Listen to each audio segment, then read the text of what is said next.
If you are an observer of China, or have been an observer of China like I have for over 40 years, you'll understand that what's going on now is remarkable, almost unimaginable, something that I never imagined that could possibly occur 40 years ago.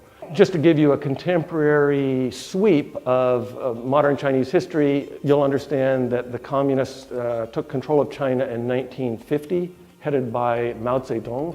Mao Zedong was a very dynamic leader, but one of the things that he criticized heavily was China's tradition. He believed that China's traditional ways of thought inhibited its modern progress, so he looked at it as a repository of superstition and old ideas and customs, and that needed to be jettisoned, that needed to be gotten rid of. And this reached a kind of a culmination in the Cultural Revolution in the 1960s, from the mid-1960s to the mid-1970s, when there was a purge on everything associated with tradition. And Confucius was labeled as the arch villain of Chinese history. To fast forward then from from the mid-1970s, let's fast forward to 2014.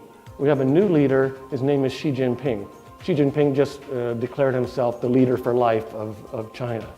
But one thing that Xi Jinping has done is he has reasserted the primal place of Confucianism in Chinese culture. If students who are familiar with China will get an idea of what's going on in contemporary China in terms of how the past is being revived and reinterpreted in a way to contribute to China's modern identity.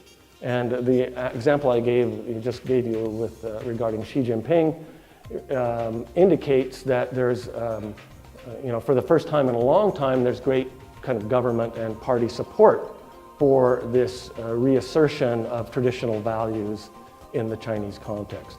I've been looking forward to teaching this class now for a couple of years since I first proposed it.